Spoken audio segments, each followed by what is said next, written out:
সংসারে কোনো বস্তু হোক বা ব্যক্তি হোক, তার একার গুরুত্ব কিন্তু খুব বেশি নয়। একটা উদাহরণ হিসেবে বৃষ্টির ফোঁটাকে ভেবে দেখুন।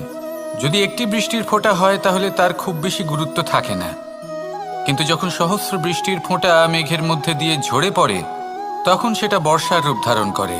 সেই বর্ষা যা এই প্রকৃতিকে শান্ত করে।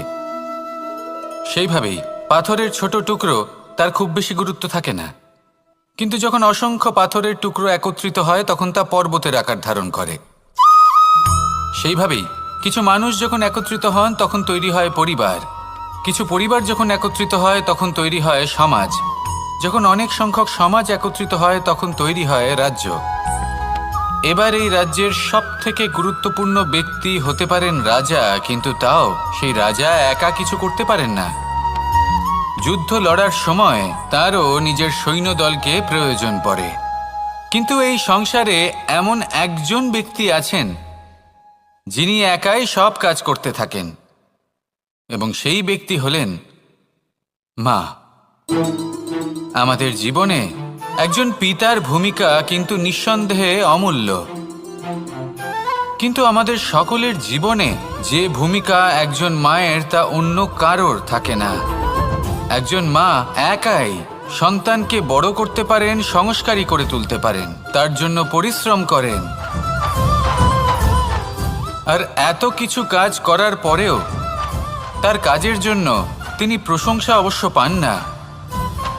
উল্টে যদি সেই সন্তান অনুচিত পথে চালিত হয়, অনুচিত কর্ম করে, তখন সেই মাকেই অপবাদের পাত্র হয়ে উঠতে হয়। আমাদের জীবনে মায়ের যোগদান কতটা সেটা বুঝুন। আপনাকে বড় করে তোলার জন্য উনি কতটা পরিশ্রম করেছেন সেটা বুঝুন। আজ থেকে, এখন থেকে, এই মুহূর্ত থেকে মাকে সম্মান করতে শিখুন। যখন সময় পাবেন, যখন সুযোগ হবে, তখন তার প্রশংসা করুন, ওনারও ভালো লাগবে। আর মায়ের এই মমতার জন্য, তার এই ভূমিকার জন্য আসুন সবাই মিলে আমরা তাকে প্রণাম করি, আর সকলে মিলে ভালোবেসে বলি, রাধা রাধা।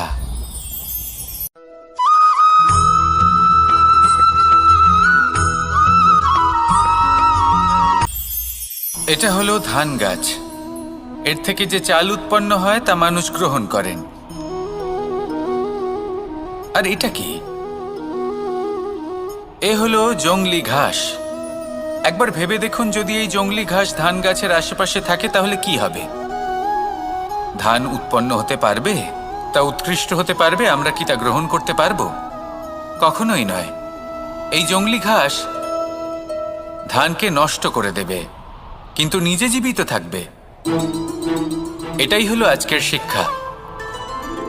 এই সংসারে যদি আপনি নীতির পথে চলতে চান, উচিত কর্ম করতে চান, সংসারকে সেবা করতে চান, তাহলে জংলি ঘাসের মতো ব্যক্তিদের থেকে সবসময় দূরে থাকতে হবে। সেই ব্যক্তি যারা দুর্নীতি এবং মিথ্যা দ্বারা পরিপূর্ণ, যাদের ব্যবহার অশুভ, যাদের অনেক অশুভ গুণ রয়েছে, তারা সঠিক নয়। সেই সকল ব্যক্তি যাদের চরিত্র অত্যন্ত দুষ্ট হয়, তারা হয় শুভ চরিত্রের ব্যক্তিকে একদম নষ্ট করে দেয়, নয় নিজের মতো বানিয়ে তোলে। তাই যদি আপনি নীতির পথে চলতে চান, এই সংসারের জন্য শুভ কর্ম করতে চান, তাহলে সেই সঙ্গ লাভ করুন যে সঙ্গ জ্ঞানে পরিপূর্ণ, যাদের মধ্যে অনেক গুণ আছে, যাদের থেকে প্রতিদিন কিছু শিখতে পারবেন। এমন ব্যক্তির সাথে জীবন অতিবাহিত করুন, দুরাচারীদের থেকে দূরে থাকুন। তবেই এই মন প্রসন্ন হয়ে বলবে, রাধা রাধা।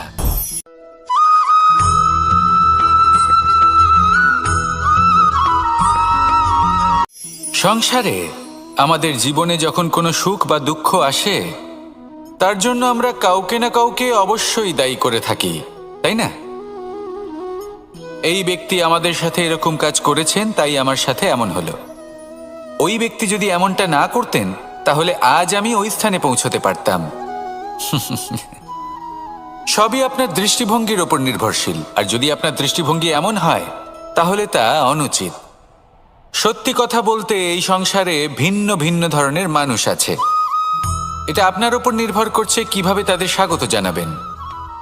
একবার ভাবুন, আমি আমার দুটো হাত সামনে নিয়ে এলাম, দুটো মুঠো খুলে দিলাম।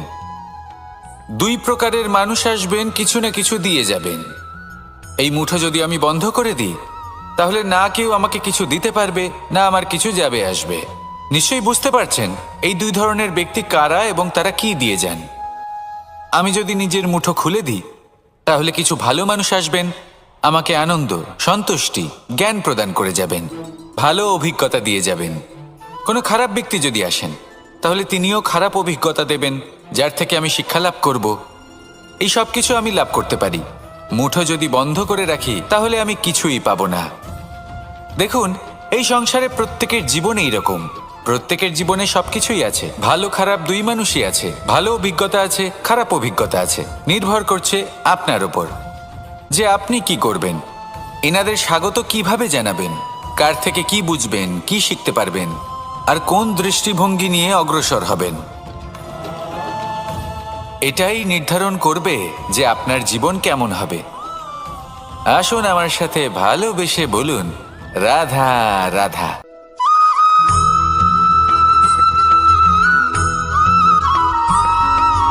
কথায় আছে, প্রত্যেক পুত্র তার পিতার প্রতিচ্ছবি হয়, আর সমস্ত প্রতিচ্ছবি চায় যেন সে তার অস্তিত্ব প্রাপ্ত করতে পারে।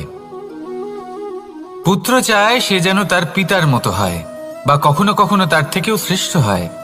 সেটা কোনো অনুচিত ব্যাপার নয়। অনুচিত তখন হয় যখন পুত্র নিজের পিতার মতো হবার স্বপ্ন পূরণ করতে গিয়ে বা তার থেকেও শ্রেষ্ঠ হওয়ার স্বপ্ন পূরণে অনুচিত পথের আশ্রয় নেয়। কারণ তারপরে সে তার পিতার গুণগুলি আত্মসাৎ করতে চায় না।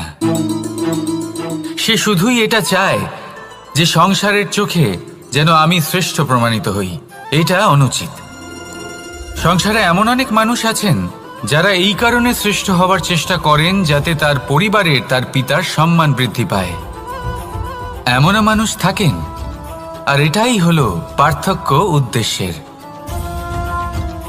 মনে রাখবেন, যদি আপনার উদ্দেশ্য শুভ হয় তাহলে পথও শুভ হবে, যদি আপনার উদ্দেশ্য অশুভ হয় তাহলে পথও অশুভ হবে। তাহলে নিজের পিতার মতো হবার চেষ্টা অবশ্যই করুন, তার থেকেও শ্রেষ্ঠ হওয়ার চেষ্টা অবশ্যই করুন, কিন্তু মনে রাখবেন আপনার সংকল্প আর আপনার উদ্দেশ্য এই দুই শুভ হওয়া উচিত।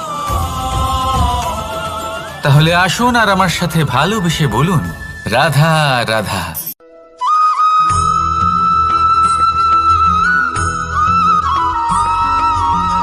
এই দড়িটা দেখুন,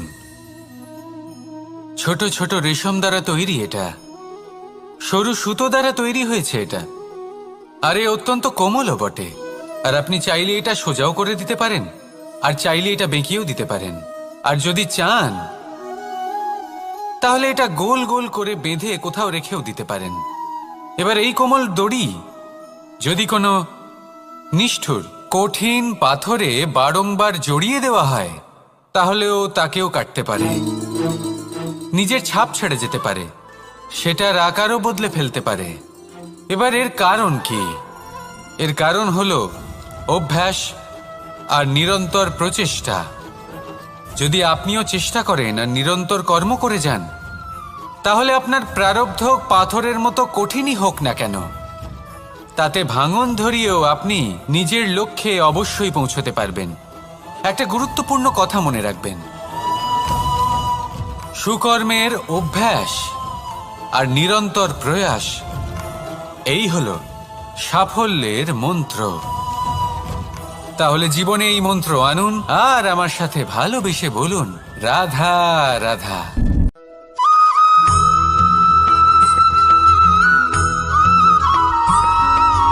জীবনে অগ্রসর হওয়ার জন্য আমাদের কাকে প্রয়োজন হয়?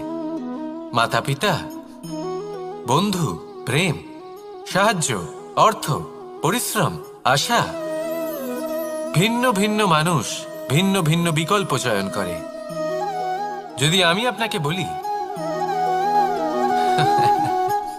তাহলে জয় আর পরাজয়ের মন্ত্র দুটো শব্দের উপর নির্ভর করে, মেনে নেওয়া আর দৃঢ় হওয়া।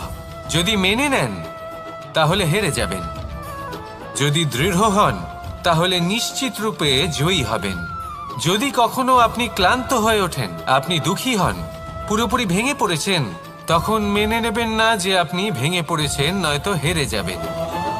তখন উল্টে স্থির করবেন যে যাই হয়ে যাক না কেন আমি জয়ী হবই। আর আপনি দেখবেন যে জয় নিশ্চিত রূপে আপনার কাছেই আসবে। তাহলে এই কথা মনে রাখবেন আর আমার সাথে ভালোবেসে বলবেন, রাধা রাধা।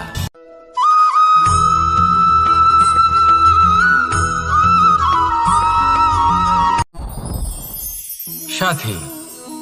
সাথী এই শব্দটির ব্যাখ্যা কে কিভাবে করে? মিত্র, সখা, বন্ধু।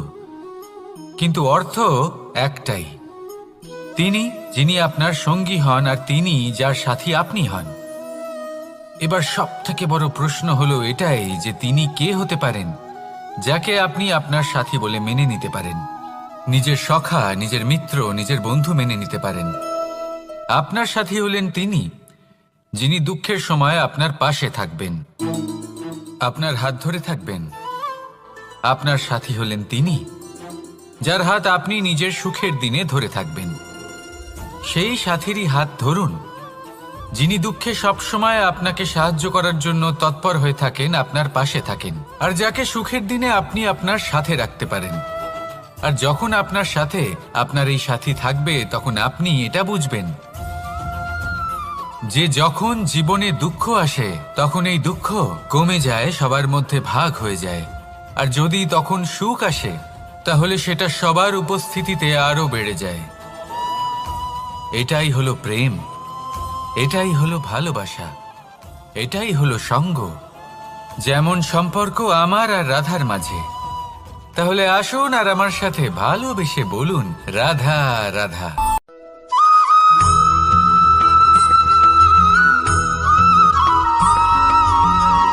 জীবন কিসের উপর নির্ভরশীল?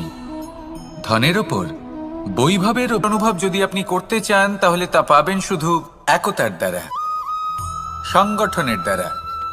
যদি আপনাকে উদাহরণ দিই, নিজের এই হাতটাকে দেখুন, 5টা আঙুল রয়েছে। কোনো একটা বস্তুকে নিজের একটা আঙুল দ্বারা তুলে ধরার চেষ্টা করে দেখুন, বড়ই কষ্ট হবে।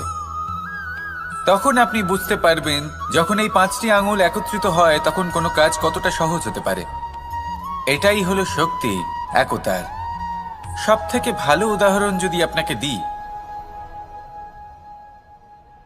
তাহলে বাঁশি। এই বাঁশি থেকে অত্যন্ত মধুর সুর নির্গত হয় যা সবার মন প্রসন্ন করে দেয়। এই কথা সত্যি, কিন্তু এই বাঁশি আমি একটা বা দুটো আঙুল দিয়ে বাজাতে পারবো না।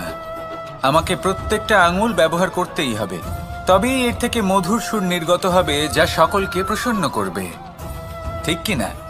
ঠিক এইভাবেই যদি আপনি চান যে আপনার জীবনরূপী বাঁশি থেকেও মধুর সুর নির্গত হোক বা সবার মনকে প্রসন্ন করে তুলুক, তাহলে আপনাকেও জীবনে একতা নিয়ে আসতেই হবে।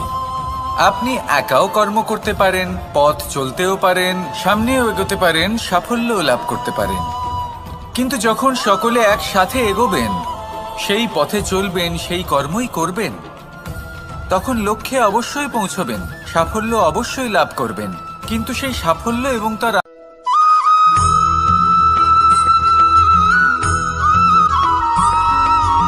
ফিরে আসছিলেন এবং তাদের ফেরার পথে হঠাৎ করে কোথাও থেকে একটি বাছুর চলে এলো। এই দুই বোন ভয়ভীত হয়ে গেলেন আর তাদের হাত থেকে সেই আটা পড়ে গেল, মাটিতে মিশে গেল। এবার এই পুরো ঘটনাক্রমে যদি কারোর বিন্দুমাত্র লাভ হয়ে থাকে, বিন্দুমাত্র আনন্দ পেয়ে থাকে, তাহলে সে কে? সেই ছোট বোন যিনি মাঝে মাঝেই গমের দানা তুলছিলেন এবং খাচ্ছিলেন। কিছুটা হলেও উনি আনন্দ লাভ করেছিলেন। এবার এরকমই হলো আমাদের জীবনে ভক্তি এবং ভালোবাসা সংক্রান্ত বিষয়ে।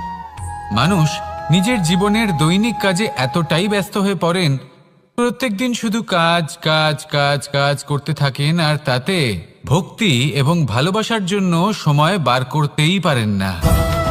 দেখুন, জীবনে ভক্তি আর প্রেমের এই যে ছোট ছোট মুহূর্ত আছে, এগুলো যদি আপনি যাপন করতে পারেন তাহলে তাতেই আপনি তৃপ্তি লাভ করবেন। বাকি সবই আপনার ব্যর্থ বলেই মনে হবে। জীবনে যখনই আপনি কোনো কাজ করবেন, ঈশ্বরের প্রতি সমর্পিত হয়ে সেই কাজ করুন। আর যখনই সময় পাবেন, তাহলে সেই সময় নিজের আপনজনদের দিন। যাদের আপনি ভালোবাসেন তাদের প্রতি যত্নবান হন, তাদের শুভাকাঙ্ক্ষী হন। এই প্রেম আর ভক্তির ছোট ছোট মুহূর্তগুলো আপনার জীবনকে চরিতার্থ করে তুলবে। আসুন আমার সাথে ভালোবেসে বলুন, রাধা রাধা।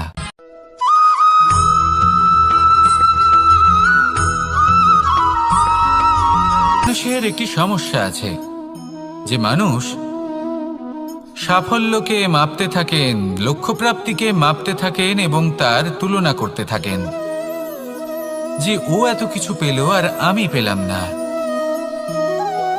ওর কাছে এত কিছু আছে কিন্তু আমার কাছে নেই। এই তুলনা করার জন্য ওনারা দুঃখী হয়ে পড়েন, নিরাশ হয়ে পড়েন। তাই আমি একটা প্রশ্ন করছি যে এটা কি উচিত? এই সংসারে আপনি কি নিয়ে তুলনা করবেন, যেখানে সূর্যদেব চন্দ্রমা দুজনেই আছেন, দুজনেই হলেন বিশেষ, দুজনেই নিজ নিজ সময়ে উদিত হন। এদের মধ্যে একজন না থাকলে তাহলে আমাদের জীবন কঠিন হয়ে পড়বে। ঠিক সেইভাবেই আপনি যদি একটা বড় রেখা অঙ্কন করেন, তাহলে অন্য রেখাটি ছোট হয়ে পড়ে না, সে তেমনই থাকে যেমনটা সে ছিল। আপনার অস্তিত্ব কখনো ছোট বা বড় হতে পারে না। শুধু তুলনা করার জন্য আপনার এটা মনে হতে পারে। যদি আপনি যুদ্ধ করতে চান, আপনার তলোয়ারের প্রয়োজন পড়বে। যদি বস্ত্র তৈরি করতে চান, এত বড় তলোয়ার দিয়ে কিছুই হবে না, তখন প্রয়োজন পড়বে একটা ছোট্ট সূচের। তাই তুলনা করবেন না, না নিজেকে ছোট মনে করবেন, না অন্য কাউকে। সবার সাথে সহযোগিতা করুন, আর যদি তুলনা করতেই হয় নিজের সাথে করুন, যে কাল আমি কেমন ব্যক্তি ছিলাম, আজ কি তার থেকে শ্রেষ্ঠ হয়ে উঠতে পেরেছি। ভেবে দেখুন ভবিষ্যতে গিয়ে আপনি কতটা শ্রেষ্ঠ ব্যক্তি হতে পারেন। আসুন আমার সাথে ভালোবেসে বলুন, রাধা রাধা।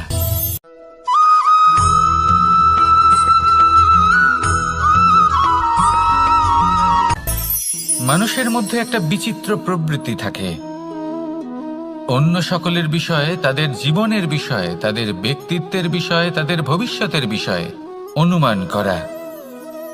এটা হলো অনুচিত। কারোর অতীতকালকে দেখে লোকে ভবিষ্যৎ বলে দিতে পারেন, বর্তমানকে দেখে ভবিষ্যতের বিষয়ে অনুমান করে ফেলেন। উদাহরণ দিতে হলে বলবো, কোনো দাসকে দেখুন, ওকে দেখে লোকে বলে যে ওর ভবিষ্যৎ সেটাই হতে পারে, অনুমান করে ফেলেন।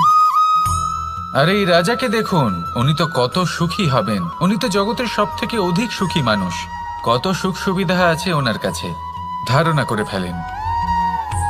তবে সত্য তো এটাই যে কারোর ব্যক্তিত্বের বিষয়ে, তাদের ভবিষ্যতের বিষয়ে আপনি পূর্ণ সত্য কখনোই বলতে পারবেন না, শুধু অনুমান করতে পারবেন। আর এই অনুমান করে সত্যি কোনো লাভ হয় না, কারণ এই কাল সেটা হলো অত্যন্ত শক্তিশালী। কালো থেকে কালোতর কয়লাকেও হিরেতে পরিণত করতে পারে, অনেক বড় বড় রাজাকেও বিদূষক বানিয়ে ফেলতে পারে এক মুহূর্তেই। তাহলে আপনি অনুমান করে কি লাভ? কি পেলেন অনুমান করে?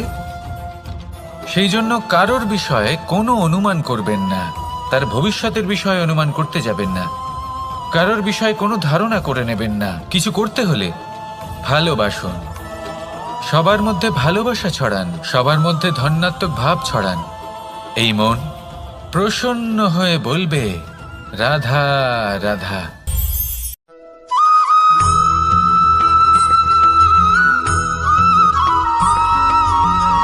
মানুষ ভাবেন যে ধন অর্জন করা হলো অত্যন্ত গুরুত্বপূর্ণ। তিনি আজীবন ধন অর্জন করতে থাকেন, ধন অর্জন করার চেষ্টা করতে থাকেন। সে যাই হয়ে যাক না কেন, পরিশ্রম করতে থাকেন। স্বাস্থ্যের দিকে নজর দেন না, না উচিত সময় খাবার খান, না উচিত সময় ঘুমোতে যান, না পর্যাপ্ত সময় পর্যন্ত ঘুমন, কিছুই না। ধন অর্জন করতেই থাকেন, করতেই থাকেন। আর কিছু সময় পরে যখন তিনি অসংখ্য ধন লাভ করে ফেলেন, তখন তার সাথে ওনার শরীরে অনেক রোগ বাসা বাঁধে। এইসব রোগের উপচার করতে করতে সেই সমস্ত ধন যা উনি অর্জন করেছেন তা তিনি ব্যয় করে ফেলেন। শেষ পর্যন্ত কি হয়? আমরা যেভাবে এসেছি ঠিক সেইভাবেই ফিরে যাই, ধন এখানেই থেকে যায়। দেখুন, একটা অত্যন্ত গুরুত্বপূর্ণ কথা রয়েছে যে আপনার বোঝা উচিত। এই যে ধন, তার ব্যবহার করুন জীবনকে আরো ভালো করে তোলার জন্য। ধনের সদ্ব্যবহার করা উচিত, এমন যেন না হয় এই ধন আপনাকে ভোগ করে ফেলে। এই জীবনকে নিশ্চিত রূপে আরো শ্রেষ্ঠ করে তুলুন, কিন্তু এই ধন অর্জন করার এই প্রক্রিয়াতে নিজের সারা জীবনকে নষ্ট করে ফেলবেন না। এই জীবন উপভোগ করতে শিখুন, আর আমার সাথে ভালোবেসে বলুন, রাধা রাধা।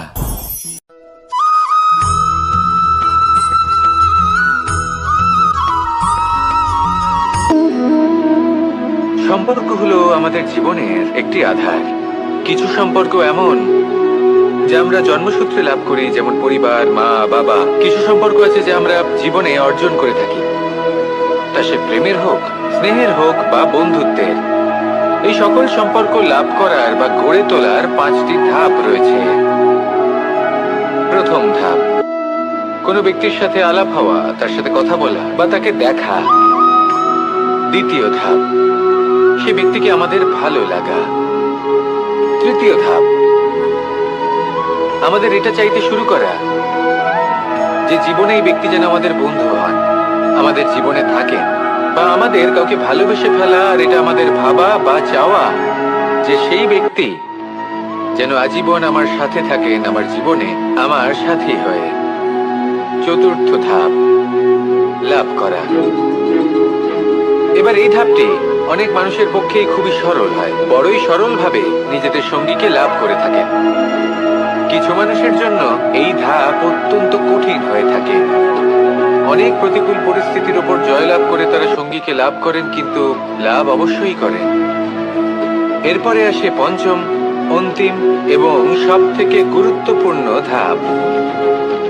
সেটা হলো সেই সম্পর্ক পালন করা। এটা হলো এমন এক বিষয় যা প্রত্যেক মানুষের শেখা উচিত। যদি ব্যক্তি নিজের জীবনে সম্পর্ক রক্ষা করতে শিখে যান, তবে প্রত্যেক সম্পর্ক তার জীবনকে স্বর্গ করে তুলবে। আসুন আর আমার সাথে ভালোবেসে বলুন, রাধা রাধা।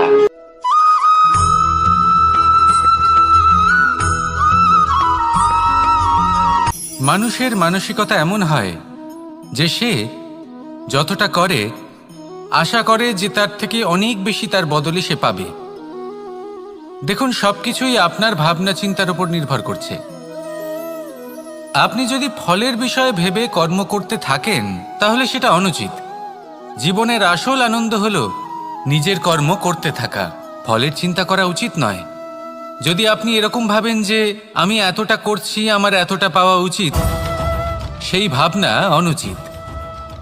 যদি আপনি সেবার মানসিকতা নিয়ে কর্ম করতে থাকেন, কর্মচক্রে প্রবাহিত হন, যদি আপনি এমন ভাবনা রাখেন যে আমি এতটা পাচ্ছি তাই এর থেকে অনেক বেশি আমি কর্ম করব, তাহলে নিশ্চিত রূপে আপনি যতটা করছেন তার থেকে অনেক বেশি আপনি পাবেন। আপনার আশার থেকে অনেক বেশি আপনি পাবেন।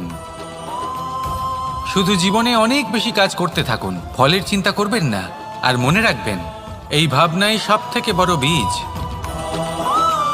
কর্মের উপর বিশ্বাস রাখুন, জীবনে যা যা আপনি চান সবই সুখময় হবে। আসুন আর আমার সাথে ভালোবেসে বলুন, রাধা রাধা।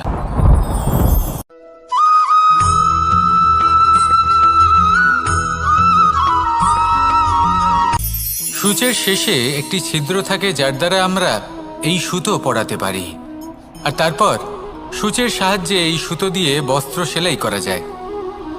কিন্তু যদি সুতোটা সোজা করে ধরা না হয় তাহলে সূচে কখনো এই সুতো পরানোই সম্ভব নয়। যদি এতে কোনো গিঁট পড়ে তখন তা কখনোই এই ছিদ্র দ্বারা প্রবেশ করা সম্ভব নয়। ঠিক এইভাবেই যদি আপনি কারোর জীবনে প্রবেশ করতে চান, কারোর অন্তরে প্রবেশ করতে চান, তাহলে আপনাকেও সহজ থাকতে হবে। এতে কোনো গিঁট থাকলে চলবে না, অর্থাৎ মনে যাতে কোনো মালিন্য না থাকে, যেন কোনো কুচিন্তা না থাকে। যদি এসব থাকে তাহলে আপনি কখনো কারোর জীবনে প্রবেশ করতে পারবেন না। আর যদি কোনোভাবে আপনি প্রবেশ করেও যান তাহলে তার মনে ঘর করতে পারবেন না। নিজেকে এই সুতোর মতন করে তুলুন, সহজ। মনে যেন কোনো কুচিন্তা না থাকে, সবার প্রতি যেন সদ্ভাবনা থাকে, শুভ চিন্তা থাকে। এমনটা করতে থাকুন, এমন একটা দিন আসবে যেদিন এই সমস্ত সংসারের ব্যক্তির মনে আপনি বাস করবেন, আর তখন এই মন প্রসন্ন হয়ে বলবে, রাধা রাধা।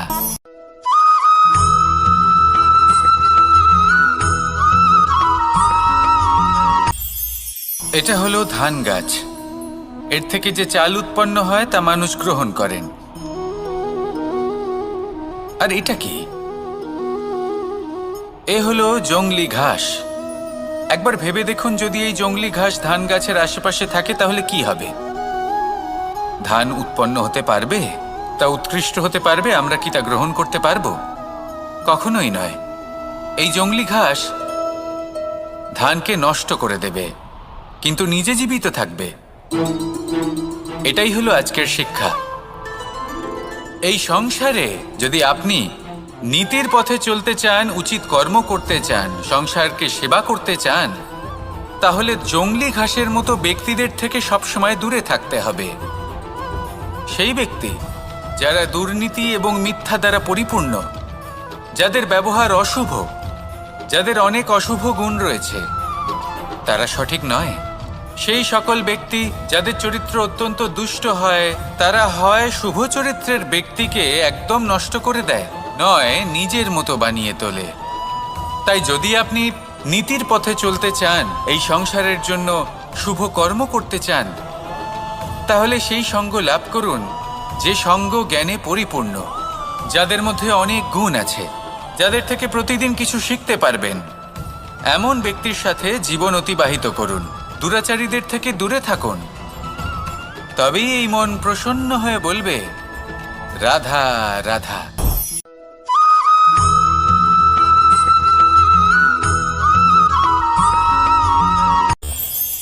এই সংসারে আমরা প্রকাশ কোথা থেকে পাই?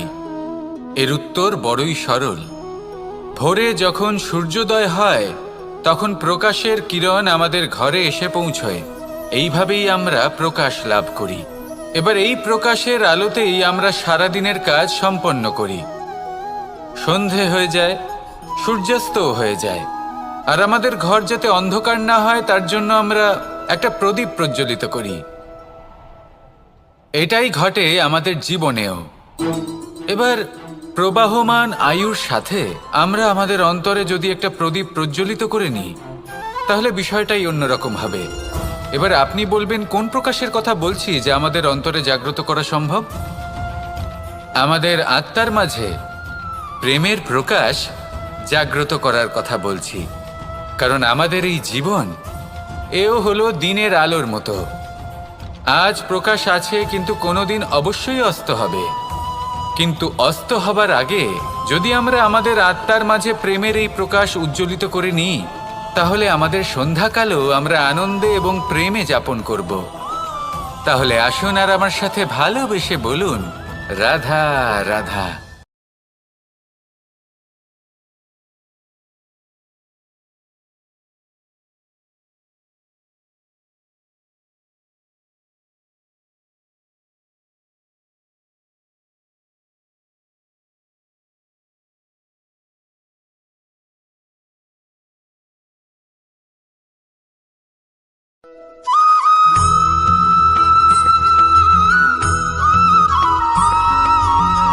যখন আমরা কোনো বনে প্রবেশ করি, তখন এই সবুজ ঘাস দেখে, এই কোমল ঘাস দেখে আমাদের মন প্রফুল্ল হয়ে ওঠে। ভিন্ন ভিন্ন প্রজাতির ফুল, ভিন্ন ভিন্ন রঙের ফুল দেখে এই মন আনন্দে ভরে ওঠে। এখানে শিশুরা আনন্দ লাভ করে, বড়রা ভোজন গ্রহণ করেন, কথাবার্তা বলেন, হাঁটাহাঁটি করে বেড়ান। এবার ভেবে দেখুন, যখন এই উপবনের নির্মাণ হয়েছিল সেই সময় যদি এই মাটিকে সঠিকভাবে খনন না করা হতো, যদি তাতে সঠিকভাবে বীজ রোপণ না করা হতো, যদি কোনো সংঘর্ষ না হতো, পরিশ্রম না করা হতো, যদি চলতে চলতে পায়ে কাঁটা না বিঁধে যেত, তাহলে এই সুন্দর বন দেখে আমরা কি এই আনন্দ লাভ করতে পারতাম? কখনোই নয়। ধরুন কোনো নদীর তটে সুন্দর একটি বন আছে, সেই বনের আনন্দ লাভ করতে গেলে আপনাকে সেই নদী পার করতেই হবে। যদি সুখের নদীর কাছে পৌঁছতে চান তাহলে তটে যে কাঁটা রয়েছে সেগুলোর সাথে সংঘর্ষ করতেই হবে। এই সংসারে যদি আপনি সুখ লাভ করতে চান তাহলে সুখ লাভের এই যাত্রা শুরু করতে হবে সংঘর্ষ দ্বারা। তাহলে সংঘর্ষকে স্বাগত জানান, এর পেছনেই সুখ রয়েছে যা আপনার জন্য অপেক্ষা করছে। এবার হাসুন আর আমার সাথে ভালোবেসে বলুন, রাধা।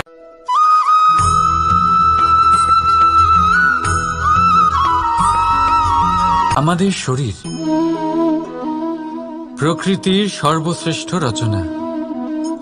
যে অঙ্গ প্রত্যঙ্গ আমরা লাভ করেছি প্রত্যেকটির মধ্যে একটি নিজস্ব বার্তা রয়েছে।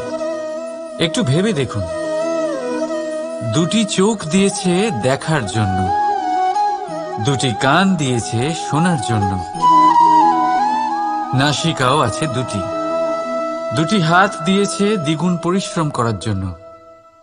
কিন্তু জীব শুধুমাত্র একটি, তার উপরেও তীক্ষ্ণ বলিষ্ঠ দাঁত দিয়েছে তার রক্ষার জন্য। কখনো ভেবে দেখেছেন কেন?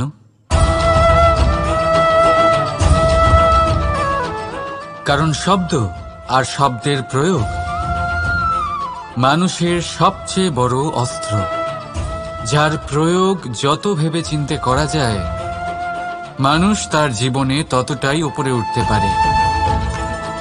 তাহলে মনে রাখুন, দেখুন, শুনুন আর বুঝুন বেশি, বলুন কম। রাধা রাধা।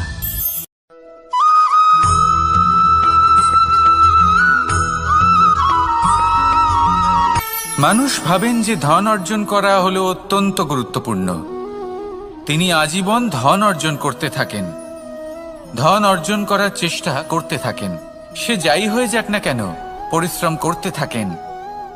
স্বাস্থ্যের দিকে নজর দেন না, না উচিত সময় খাবার খান, না উচিত সময় ঘুমোতে যান, না পর্যাপ্ত সময় পর্যন্ত ঘুমন, কিছুই না। ধন অর্জন করতেই থাকেন, করতেই থাকেন। আর কিছু সময় পরে যখন তিনি অসংখ্য ধন লাভ করে ফেলেন তখন তার সাথে ওনার শরীরে অনেক রোগ বাসা বাঁধে। এইসব রোগের উপচার করতে করতে সেই সমস্ত ধন যা উনি অর্জন করেছেন তা তিনি ব্যয় করে ফেলেন। শেষ পর্যন্ত কি হয়? আমরা যেভাবে এসেছি ঠিক সেইভাবেই ফিরে যাই, ধন এখানেই থেকে যায়। দেখুন, একটা অত্যন্ত গুরুত্বপূর্ণ কথা রয়েছে যে আপনার বোঝা উচিত। এই যে ধন, তার ব্যবহার করুন জীবনকে আরো ভালো করে তোলার জন্য। ধনের সদ্ব্যবহার করা উচিত, এমন যেন না হয় এই ধন আপনাকে ভোগ করে ফেলে। এই জীবনকে নিশ্চিত রূপে আরো শ্রেষ্ঠ করে তুলুন। কিন্তু এই ধন অর্জন করার এই প্রক্রিয়াতে নিজের সারা জীবনকে নষ্ট করে ফেলবেন না। এই জীবন উপভোগ করতে শিখুন আর আমার সাথে ভালোবেসে বলুন, রাধা রাধা।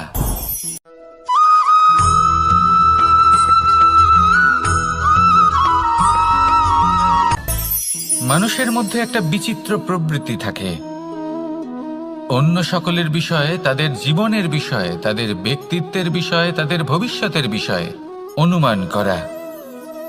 এটা হলো অনুচিত। কারোর অতীতকালকে দেখে লোকে ভবিষ্যৎ বলে দিতে পারেন, বর্তমানকে দেখে ভবিষ্যতের বিষয়ে অনুমান করে ফেলেন। উদাহরণ দিতে হলে বলবো, কোনো দাসকে দেখুন, ওকে দেখে লোকে বলে যে ওর ভবিষ্যৎ সেটাই হতে পারে, অনুমান করে ফেলেন। আর এই রাজাকে দেখুন, উনি তো কত সুখী হবেন, উনি তো জগতের সব থেকে অধিক সুখী মানুষ, কত সুখ সুবিধা আছে ওনার কাছে, ধারণা করে ফেলেন। তবে সত্য তো এটাই যে কারোর ব্যক্তিত্বের বিষয়ে, তাদের ভবিষ্যতের বিষয়ে আপনি পূর্ণ সত্য কখনোই বলতে পারবেন না, শুধু অনুমান করতে পারবেন। আর এই অনুমান করে সত্যি কোনো লাভ হয় না, কারণ এই কাল সেটা হলো অত্যন্ত শক্তিশালী। কালো থেকে কালোতর কয়লাকেও হিরেতে পরিণত করতে পারে, অনেক বড় বড় রাজাকেও বিদূষক বানিয়ে ফেলতে পারে এক মুহূর্তেই। তাহলে আপনি অনুমান করে কি লাভ? কি পেলেন অনুমান করে? সেই জন্য কারোর বিষয়ে কোনো অনুমান করবেন না, তার ভবিষ্যতের বিষয়ে অনুমান করতে যাবেন না। কারোর বিষয়ে কোনো ধারণা করে নেবেন না। কিছু করতে হলে ভালোবাসুন, সবার মধ্যে ভালোবাসা ছড়ান, সবার মধ্যে ধন্যাত্মক ভাব ছড়ান। এই মন প্রসন্ন হয়ে বলবে, রাধা রাধা।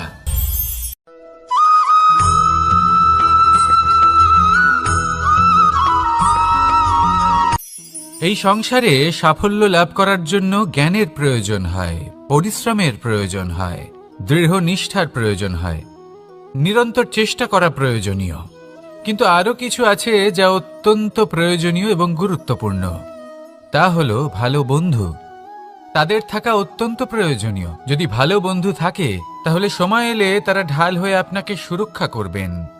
সময় এলে অস্ত্রের মতো শত্রুকে সংহারও করবেন।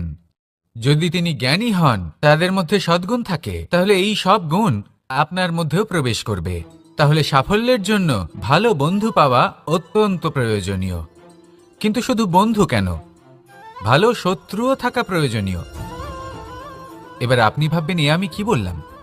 যদি আপনার জীবনেও ভালো অর্থাৎ শক্তিশালী শত্রু থাকে, তাহলে আপনিও শক্তিশালী হতে থাকবেন। এই শত্রু আপনাকে প্রেরিত করবে আরো বেশি শক্তিশালী হয়ে ওঠার। কখনো কোনো হরিণকে দেখুন, তীব্র গতিতে দৌড়তে থাকে। কেন তীব্র গতিতে দৌড়য়? এই কারণে নয় যে কোথাও তার জন্য মধুর ঘাস অপেক্ষা করে রয়েছে, না। সে এই কারণে তীব্র গতিতে দৌড়য় কারণ সেটা না করলে তার পেছনে একটি সিংহ আছে যে ওকে নিজের ভোজন করে ফেলবে। তাই জীবনে বিপদ, সংকট, এই সব কিছুও হলো অত্যন্ত গুরুত্বপূর্ণ। তার সম্মুখীন হতে শিখুন আর আমার সাথে ভালোবেসে বলুন, রাধা রাধা।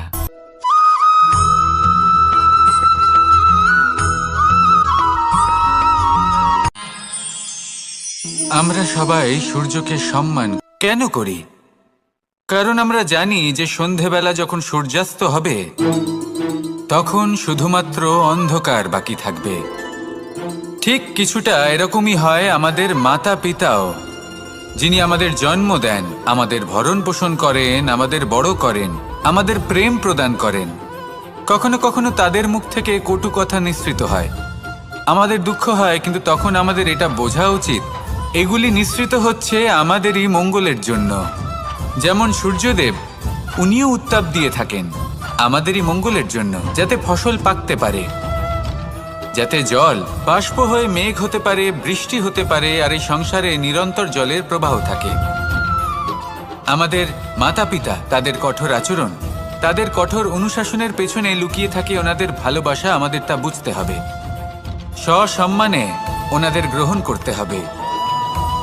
কারণ ঠিক সূর্যাস্তের পরে যেমন চতুর্দিক অন্ধকারচ্ছন্ন হয়ে যায়, তেমনি আমাদের জীবন থেকে যখন আমাদের মাতা পিতা চলে যায় তখন আমাদের জীবনেও শুধু এবং শুধুমাত্র অন্ধকারই ছেয়ে থাকে। সেই জন্য নিজের মাতা পিতাকে সম্মান করুন, ওনাদের ভালোবাসা প্রদান করুন।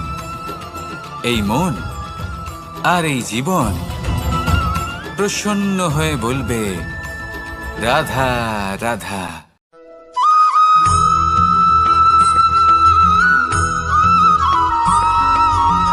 ভালো, শুধু ওনাদের কঠোর ব্যবহার দেখলে আমরা একটু ভয় পেয়ে যাই।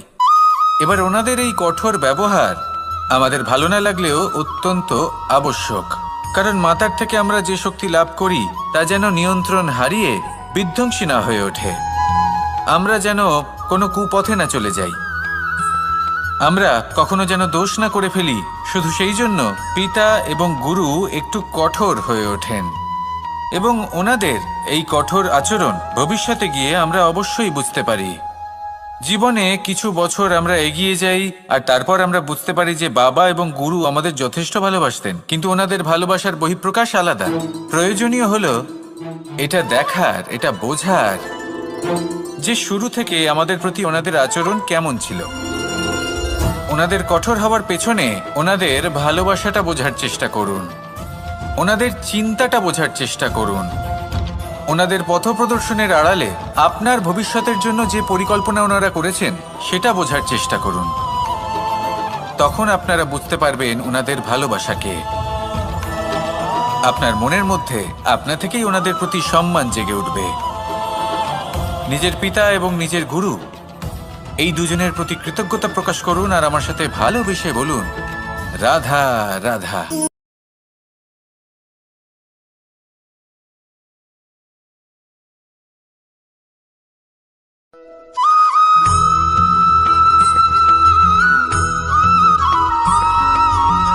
পিতা আর পুত্রের সম্পর্ক অত্যন্ত মধুর হয়ে থাকে।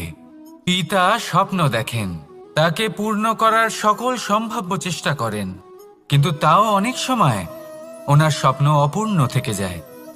তখন পিতা ভাবেন যে স্বপ্ন উনি পূর্ণ করতে পারেননি, ওনার সন্তান তা অবশ্যই পূরণ করবে।